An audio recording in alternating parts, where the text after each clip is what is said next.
Welcome to Audiobook 365 Stories. At lunch the next day, we had tasty pies, crayfish, and mutton cutlets. While we were eating, Nicanor, the cook, came to ask what the visitors would like for dinner. He was a man of average height, with a round face and small eyes. He was clean-shaven, but it looked like he hadn't shaved his mustache properly. Alahan told us that Pelagia, a beautiful woman, was in love with this cook. However, she didn't want to marry him because he drank a lot and was violent. Instead, she was willing to live with him without getting married. Nicanor, being very religious, insisted on marrying her and wouldn't accept anything else. When he was drunk, he would mistreat and even hit her. Whenever he got drunk, she would hide upstairs and cry.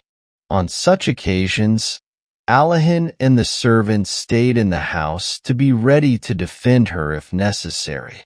We started talking about love. How love starts, said Alahan. Why Pelagia doesn't love someone more like herself in character and appearance, and why she fell in love with Nicanor, even though he's not handsome. We all call him the Snout. How much personal happiness matters in love. All of this is known. Everyone can have their own opinion about it. The only thing that's certain about love is that it's a great mystery. Everything else that has been written or said about love is just asking questions that haven't been answered. The explanation that seems to fit one situation doesn't work for others. In my opinion, the best thing would be to explain each case individually without trying to make generalizations. We should treat each case differently, like doctors do. Absolutely true, Birkin agreed. We Russians who are educated like these unanswered questions. Love is often romanticized, with roses and nightingales. We Russians add these big questions to our loves, even the least interesting ones. When I was a student in Moscow, I had a friend who was very practical. Every time I hugged her, she was thinking about things like how much money I would give her for household expenses or the price of beef per pound. Similarly, when we're in love, we always ask ourselves questions. Is it right or wrong? Is it sensible or foolish? What will happen because of this love, and so on? I don't know if love is a good thing or not, but I do know it can be bothersome, unsatisfying, and irritating. It seemed like Alahan wanted to tell a story. People who spend a lot of time alone often have something they want to talk about. In town, single people go to public baths and restaurants to talk, and sometimes they tell interesting things to bath attendants and waiters. In the countryside, they usually share their thoughts with their guests. Looking out the window, we could see gray skies and trees soaked by the rain. With such weather, we couldn't go anywhere, so we just told stories and listened. I've been living and farming in Sofino for a long time, Alahan started, ever since I finished college. I'm educated but not very active, and I like studying. But when I arrived here, there was a lot of debt on the land. My dad went into debt because he spent a lot on my education. So, I decided to stay and work until I paid off the debt. I wasn't very excited about it, though. The land here doesn't produce much, and to avoid losing money, you have to either hire workers or do the work yourself, like a peasant. There's no middle ground. But back then, I didn't think about these things much. I worked hard, gathering all the villagers to help. I plowed, sowed, and harvested, but I didn't enjoy it. I was tired and unhappy, like a hungry cat forced to eat cucumbers in the garden. My body hurt, and I could barely stay awake. At first, I tried to keep up my old habits. I stayed in the best rooms upstairs and had coffee and liquor served to me. I even tried to read before bed. But one day, our priest drank all my liquor, and I couldn't even get to my bed because I was so tired from working all day. So, I started eating with the servants in the kitchen, and now I live downstairs. I lost all my luxuries, except for the servants who used to work for my dad, and it would be hard to let them go. In the early years, I was chosen as a justice of the peace. I had to go to town for meetings and court sessions, which was a nice change for me. After spending months here without a break, especially in the winter, I started wanting to dress nicely again. At the court sessions, there were lawyers in fancy coats, and it felt luxurious to sit among them. I was warmly welcomed in town and made friends easily.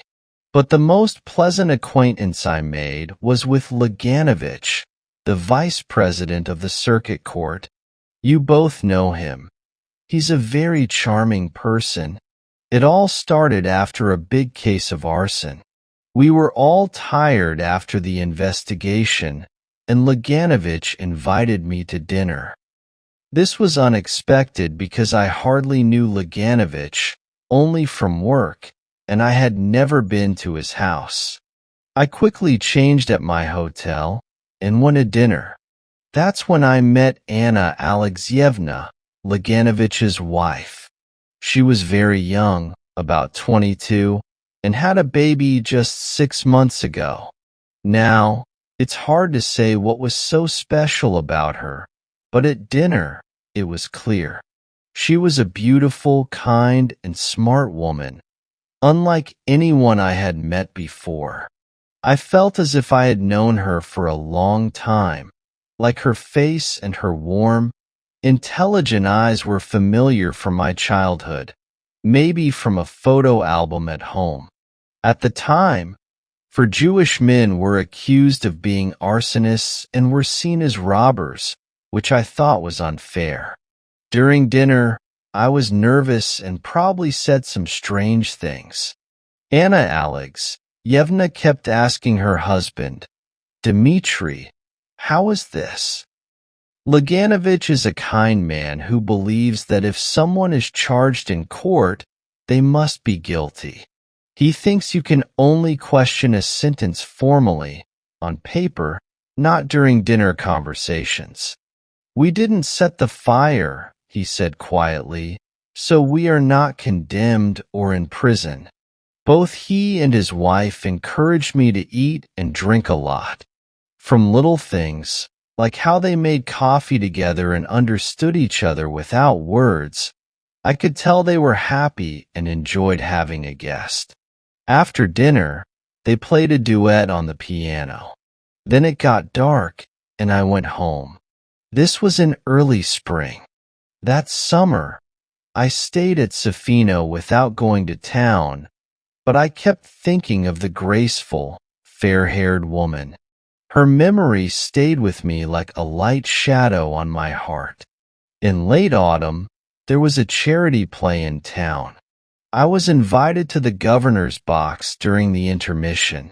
When I looked, there was Anna Alexeyevna, sitting next to the governor's wife. Again, I felt the same strong impression of her beauty and kind eyes, and the same feeling of familiarity. We sat next to each other, and then went to the foyer. "You've lost weight," she said. "Have you been sick?" "Yes, I've had rheumatism in my shoulder, and in rainy weather, I can't sleep." "You seem sad. In the spring, when you came to dinner, you were younger and more confident. You were full of energy and talked a lot. You were very interesting, and I must admit, I was a little taken by you. For some reason, I often thought of you during the summer, and when I was getting ready for the theater today, I thought I would see you." And she laughed. But you seem sad today, she repeated. It makes you look older. The next day, I had lunch at the Laganoviches'. After lunch, they drove to their summer villa to prepare it for winter, and I went with them. I stayed with them until midnight, drinking tea in their cozy home, while the fire crackled, and the young mother checked on her baby girl to see if she was asleep. After that, every time I visited town, I always went to see the Laganoviches'. We became accustomed to each other. Usually, I would arrive unannounced, as if I were part of the family. "Who's there?" I would hear from a distant room in that lovely, drawn-out voice. "It's Pavel Konstantinovich," the maid or nurse would answer. Anna Alexeyevna would come out to greet me with a worried look and ask every time, "Why have you been away for so long? Has something happened?" Her eyes, her delicate hand when she shook mine, her indoor clothes, her hairstyle, her voice, her footsteps, they always left me feeling like something new and extraordinary had entered my life. We talked for hours or sat in silence, lost in our own thoughts. Sometimes she played the piano for hours. If nobody was home, I would wait, chat with the nurse, play with the child, or lie on the sofa and read. When Anna Alexeyevna returned, I would meet her in the hallway, take her parcels, and for some reason, I carried them with as much care and love as a boy. There's a saying that if a peasant woman has no troubles, she'll buy a... The Laganoviches had no troubles, so they befriended me.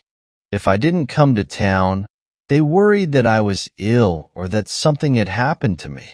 They were concerned that I, an educated man who knew languages, lived in the country, working hard without much to show for it.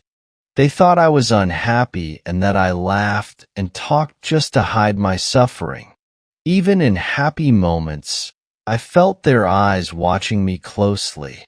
They were especially kind when I was truly down, when creditors bothered me or when I couldn't pay my bills. They would whisper by the window and then come to me with serious faces. "If you need money," Laganovich would say, "please don't hesitate to borrow from us." He would blush with emotion. Sometimes they would come to me with red ears. "We insist you accept this gift," they would say. And they would give me studs, a cigar case, or a lamp, while I sent them game, butter, and flowers from the countryside. They were both wealthy, by the way. In the past, I borrowed money wherever I could, but I would never borrow from the Laganoviches. But enough about that. I was unhappy. At home, in the fields, even in the barn, I couldn't stop thinking about her. I tried to understand why a beautiful, smart young woman would marry someone so dull. Almost an old man, her husband was over 40, and have children with him.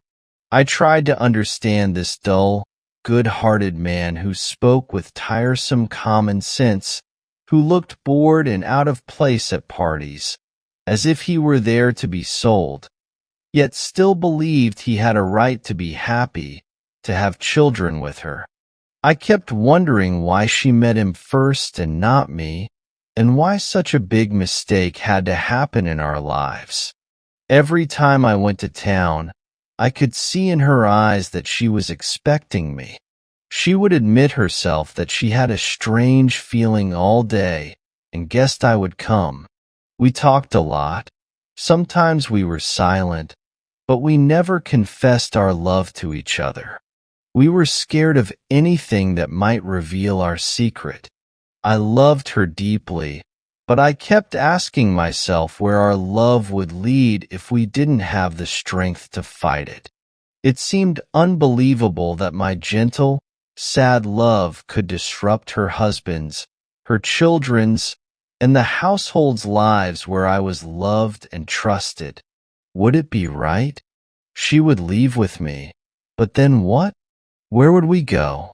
It would be different if I had an exciting life, like fighting for my country's freedom or being a famous scientist, artist, or painter. But my life was ordinary, just like hers. How long would our happiness last? What if I got sick or died? What if we grew apart?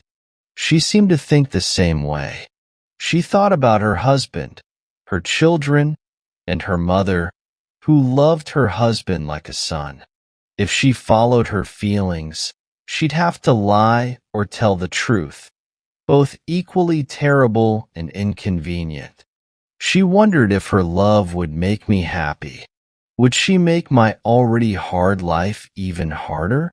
She thought she wasn't young enough for me, not hard-working or energetic enough to start a new life. She often told her husband that I should marry a smart, capable girl who could help me manage a household, saying it would be hard to find such a girl in town. Years passed by. Anna Alexeyevna now had 2 children. Whenever I visited the Laganoviches, the servants greeted me warmly. The children called out happily that Uncle Pavel Konstantinovich had come and hugged me. Everyone thought I was happy too. They saw me as a noble person. Grown-ups and children felt that when I was around, their lives became better and more beautiful. Anna Alexeyevna and I went to the theater together, walking side by side, our shoulders touching. I would take the opera glasses from her without a word, feeling that she was mine, that we couldn't live without each other. But when we left the theater, we always said goodbye like strangers. People in town might have been talking about us, but none of it was true. In the later years, Anna Alexeyevna often visited her mother or sister. She began to feel unhappy and unsatisfied with her life. Sometimes, she didn't even want to see her husband or children. She started treatment for her depression. We were silent around others, and she seemed irritated with me. Whatever I said, she disagreed. If I dropped something, she'd say coldly, "Congratulations." If I forgot the opera glasses, she'd say, "I knew you would forget." Luckily or unluckily, everything in life comes to an end eventually. The time to part came when Laganovich was appointed president in a western province. They had to sell their belongings, horses, and their summer villa. When they left the villa, everyone was sad, and I realized I had to say goodbye not only to the villa. We gathered to see Anna Alexeyevna off. When she said goodbye to her husband and children, and only a minute was left before the train departed, I ran into her compartment to put a basket on the rack. Our eyes met, and we both broke down. I held her. She cried, and I confessed my love for her. In that moment, all the barriers between us seemed unnecessary and petty. I understood that love should be guided by what's most important, not by trivial things. I kissed her for the last time, pressed her hand, and parted forever. As the train started, I went to the empty compartment next door and cried until the next station. Then I walked home to Sofino. As Alahin finished his story, the rain stopped and the sun came out. Birkin and Ivan Ivanovich went out onto the balcony, admiring the garden and the shining mill pond.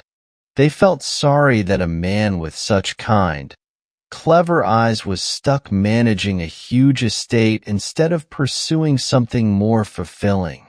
They imagined Anna Alexeyevna's sorrowful face when Alahin said goodbye to her in the railway carriage, and they remembered her beauty from when they had met her in town.